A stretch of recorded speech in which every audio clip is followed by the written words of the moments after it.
नमस्कार, एक और नए वीडियो के साथ। आज की इस वीडियो का हमारा विषय होने वाला है हिंदी, जिसमें मैं आपको खंड काव्य से संबंधित चैप्टर बताने वाला हूँ, जिसका नाम है बहादुर।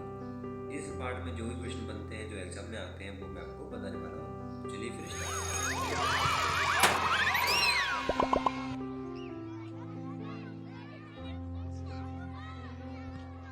इस पार्ट का जो मैं आपको प्रश्न बताने वाला हूँ, इसमें पूछा जाता है कि बहादुर कहानी का सारांश लिखिए या कथा वस्तु लिखिए।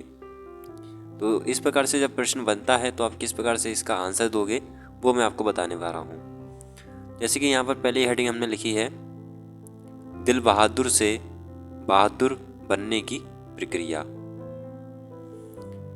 तो इसमें यहाँ पर हम लिखना चाहेंगे, दिल बहादुर लगभग 12-13 वर्ष का एक पहाड़ी नेपाली लड़का है, जिसके पिता की युद्ध में मृत्यु हो चुकी है। उसकी माँ बहुत गुस्सैल स्वभाव की है।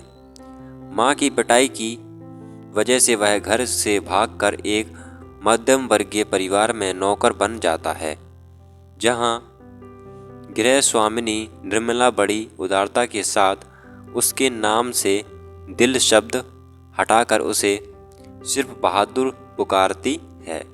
अब स्वतंत्र दिल बहादुर नौकर बहादुर बन गया। तो इस प्रकार से जो दिल बहादुर है वह बहादुर बन गया। अगला जो हेडिंग है, परिश्रमी एवं हंसमुख बहादुर। तो बहादुर अत्यंत परिश्रमी लड़का है, जो अपनी मेहनत से पूरे घर को न केवल साफ सुथरा रखता है, बल्कि घर के सभी सदस्यों की सभी आवश्यकताओं को पूरा करता है। उसके आने से परिवार के सभी सदस्य बड़े ही आरामतलबी एवं कमजोर या आलसी बन गए हैं। मतलब कि एक होता है ना, जैसे घर में कोई काम करने वाला होता है, उनको कोई भी ज़रूरत होती है तो हाल से वो चीज़ है उपलब्ध करा देता है इनका जो नौकर है, ठीक है, जिसका नाम बहादुर है। तो सर जो जैसे लोगों को आदत पड़ जाती है इन सभी काम ना करने की, तो फिर उनमें वो कमज़ोर हो जाते हैं और आलसी भी बन जाते हैं। इतना काम करने के बावजूद वह हमेशा हंसता रहता है, ठीक है। तो जो बहादुर है, एक हंसमुख लड़का इसलिए कहा गया है क्योंकि वह काम तो साथ में कर ही रहा है, बल्कि उसको निराश होना चाहिए कि वह इतनी मेहनत कर रहा है, लेकिन उसकी अपेक्षाकृत वह हंसता है। हंसना और हंसाना मानो उसकी आदत बन गई थी। वह रात में सोते समय कोई ना कोई गीत अवश्य गुनगुनाता है।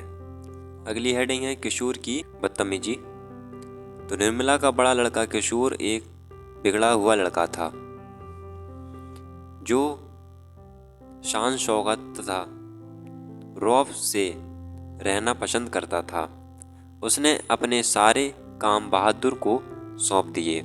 यदि बहादुर उसके काम में थोड़ी सी भी लापरवाही करता तो वह बहादुर को गालियां देता। छोटी छोटी गलती पर वह बहादुर को पीटता भी था। बहादुर पिटाई खाकर एक कोने में चुपचाप खड़ा हो जाता और कुछ देर बाद घर के कामों में पूर्ववत जुट जाता। मतलब जिस प्रकार से वह कार्य करता है उसी प्रकार से वह कार्य करने लगता है। तो एक बार कहीं देखा जाता है कि अगर किसी को मार दें और वह जो काम करता है तो वह उस काम को नहीं करेगा, उसमें उसका मन नहीं लगेगा। लेकिन बहादुर इसके अपोजिट है, मतलब उल्टा है। इतने मारने पीटने के बावजूद भी वह अपने काम को लगन से करता है। एक दिन किशोर ने बहादुर को सूअर का बच्चा कह दिया, जिससे उसके स्वाभिमान को ठेस पहुंची और उसने किशोर का काम करने से मना कर दिया। उसने लेखक के पूछने पर रोते हुए कहा कि बाबूजी, भैया ने मेरे बाप को क्यों लाकर खड़ा किया। इतना कहकर वह रो पड़ा, ठीक है। उसके बाद अगली हेडिंग, निर्मला के रिश्तेदार द्वारा चोरी का आरोप लगाना। अब रिश्तेदार आते हैं तो रिश्तेदार की जो कोई चीज़ खो जाती है तो वह उसका आरोप लगा देते हैं बहादुर पर। देखिए आगे, धीरे धीरे निर्मला के व्यवहार में भी अंतर आने लगा और अब उसने बहादुर के लिए रोटियां सेकनी बंद कर दी। तो जो निर्मला है, एक प्रकार से कहा जाए, बहादुर कहने को तो उसका नौकर था, लेकिन वह अपने बेटे के प्रति उसका देख रेख भी किया करती थी। ठीक है, भले ही वह नौकर था, लेकिन फिर उनका जो व्यवहार है उनमें भी धीरे धीरे परिवर्तन होने लगा। तो फिर जो रोटियां जो सेका करती थी तो वह बंद कर दी। वह भी बहादुर पर हाथ उठाने लगी। मारपीट एवं गालियां के कारण बहादुर से गलतियां एवं भूलें अधिक होने लगीं। एक दिन निर्मला के घर उसके रिश्तेदार अपने परिवार के साथ आए। चाय नाश्ते के बाद बातचीत के दौरान अचानक रिश्तेदार की पत्नी ने अपने 11 रुपए घर में खो जाने की बात कही। सभी ने बहादुर पर ही शक किया। बहादुर के लगातार मना करने के बावजूद उसे डराया, धमकाया एवं पीटा गया। चूंकि बहादुर पर लगा यह आरोप झूठा था, इसलिए वह लगातार इससे इनकार करता रहा। अंततः में लेखक ने भी उसे पीटा। तो जो लेखक, इसमें बात हो रही है, जो लेखक है जिनका नाम है अमरकांत जो है, अमरकांत का एक प्रकार से कहा जाए ये नौकरी था। ठीक है, तो इन्होंने अपने नौकर के बारे में ये बताया है इस कहानी के माध्यम से। तो जो लेखक का जो नौकर था वो लेखक को बाबूजी कहा करता था। तो निर्मला का पति है कौन? अमरकांत। ठीक है, जो यहाँ इस कहानी के राइटर हैं यानी लेखक हैं। अगली हेडिंग, बहादुर के प्रति घरवालों का कटुतापूर्ण व्यवहार। तो इस घटना के बाद से घर के सभी सदस्य बहादुर को स्नेह की दृष्टि से देखने लगे और उसे कुत्ते की तरह दुत्कारने लगे। बहादुर भी बहुत ही खिन्न रहने लगा। अब उसके अंदर परिवार के लोगों के प्रति अपनापन नहीं रहा। अंदर से वह बड़ी बेचैनी एवं बंधन महसूस करता था।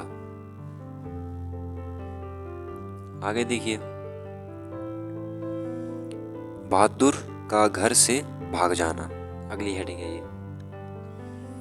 तो एक दिन उसके हाथ से सिल छूटकर गिर गई और उसके 2 टुकड़े हो गए।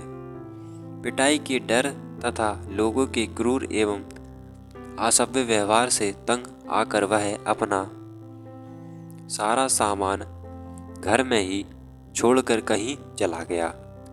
वह अपना भी कोई सामान लेकर नहीं गया। निर्मला उसके पति एवं किशोर को उसकी ईमानदारी पर विश्वास हो गया था। वे जानते थे कि रिश्तेदार के रुपए उसने नहीं चुराए थे। सभी बहादुर पर स्वयं द्वारा किए गए अत्याचारों के लिए पश्चाताप करने लगे। ठीक है, तो ये प्रश्न जो है हमारा कंप्लीट होता है। इस प्रकार से आप इसका आंसर लिखेंगे। तो अंत में इस कहानी से हमें ये सीख मिलती है कि अगर हम किसी पर आरोप लगाते हैं तो उससे पहले अच्छी प्रकार से जांच करें क्या वह सही है या फिर गलत है।